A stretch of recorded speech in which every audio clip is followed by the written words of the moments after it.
Hello my friends and welcome back. Thank you very much for being with me again today. In the past week or so, there were a lot of articles claiming that Russia is willing or gives signs of leaving Zaporizhzhya nuclear power plant behind and giving it to the Ukrainians.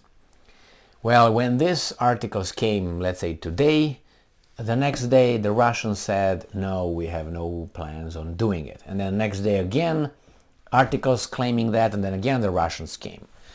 Now I say, well, obviously they're all lie, but actions always speak louder than words. You can interpret certain actions, that's for sure. But you have a bigger chance to understand the situation if you look at the actions rather than look at the words. In this case, we have the Russians who arm, or according to the Ukrainian news outlets, Russia's arming, putting around nuclear power plant, the Zaporizhzhya nuclear power plant, Grad MLRSs. So we'll see what that means. Not something good for the Ukrainians, I'm guessing, right? This article comes from Ukrinform, and it is from the 8th of December 2022. This is the title. Invaders, which are the Russians, deliver Grad MLRS to Zaporizhzhya nuclear power plant, preparing provocations. And this is according to Energoatom, that is the Ukrainian company that manages the Zaporizhzhya nuclear power plant. The invaders brought several Grad MLRS to the territory of Zaporizhzhya nuclear power plant and prepares provocations. And I'm quoting. Ruschists, which are the Russians, brought several Grad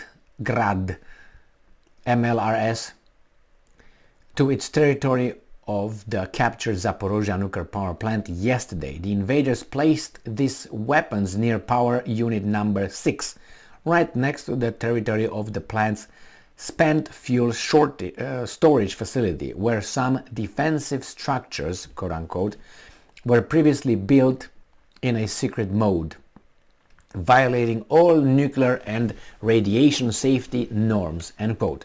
National Nuclear Energy Generating Company Energoatom posted on Telegram. Energoatom considers that the invaders are likely to launch Grad MLRS strikes on the opposite bank of the Dnieper River, in particular Nikopol and Marhanets towns, directly from the Zaporizhzhya nuclear power plant's territory, shielding themselves with power units and spent fuel storage facility. I read the same word wrong 2 times. Shortage instead of storage. Good job. And I'm quoting, "We appeal to the IAEA and the entire international atomic energy community, informing about the placement of additional Grad MLRS directly on Zaporizhzhya nuclear power plant's territory, and we once again call for the creation of a safety zone inside and around the plant for its complete demilitarization and deoccupation," end quote, Energoatom said.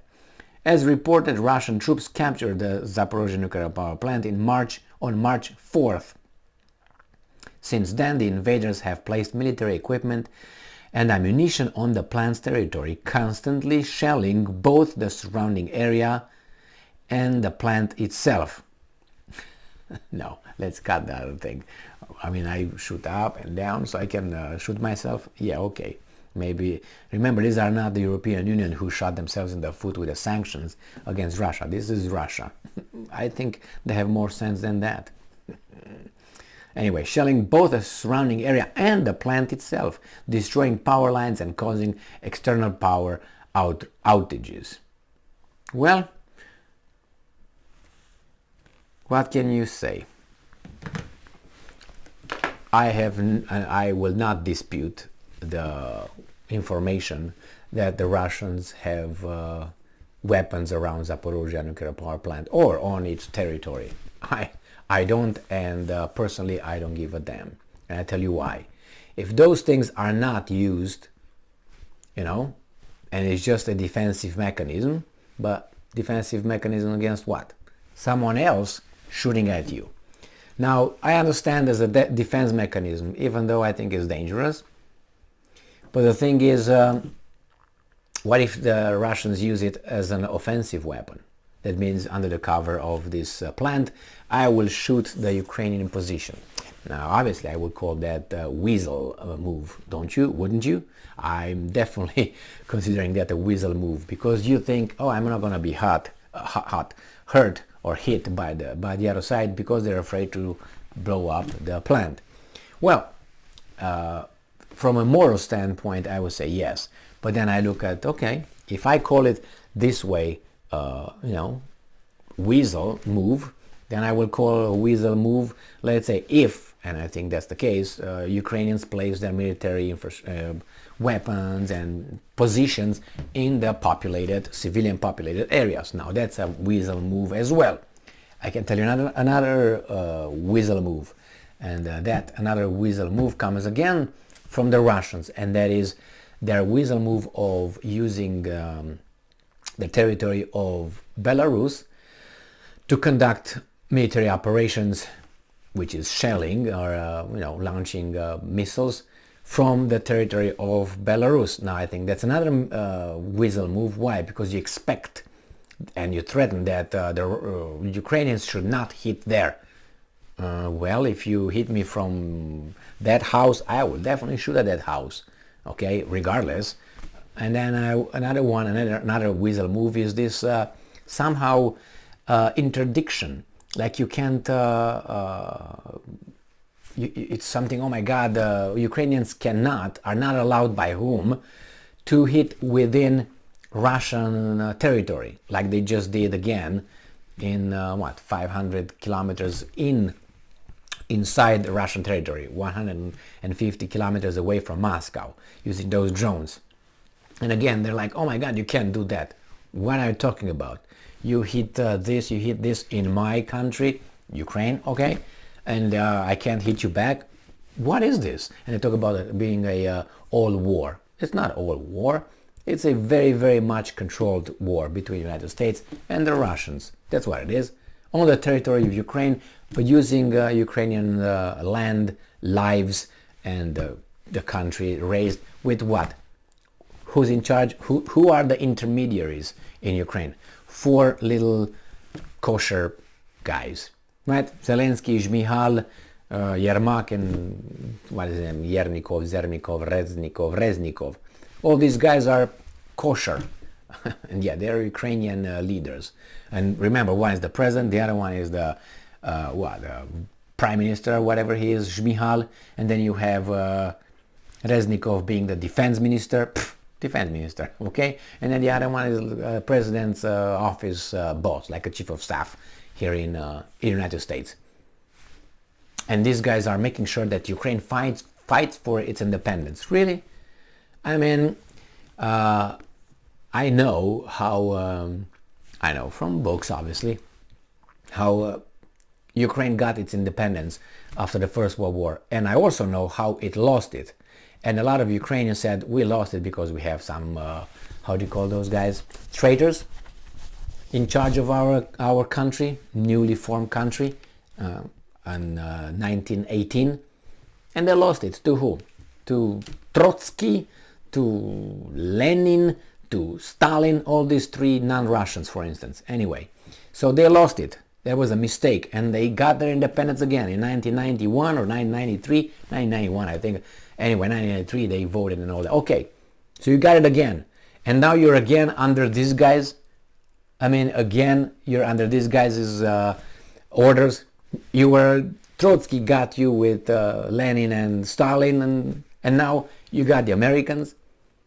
And moreover, installing a democratically elected one person, which is again a very much Ukrainian. Yes, as I'm German. If I move right now and I'm moving over there with a Romanian wife and we have kids, my kids are going to be German, right? Or let's say I'm going to Zimbabwe and I go with a Romanian wife, or I go with a French wife, let's say. French I'm talking about, not like me, an immigrant or something. And I go to Zimbabwe, I have children, and my children genetically will be Zimbabweans, right? Yeah, right. Okay, but under the new rules that these guys try to impose on us, if you say so, then it must be true. If I say I'm a crow, I'm a crow. If I say I'm a weasel, I'm a weasel, and you have to respect that. Anyway, man, this is crazy. I don't know. We'll see.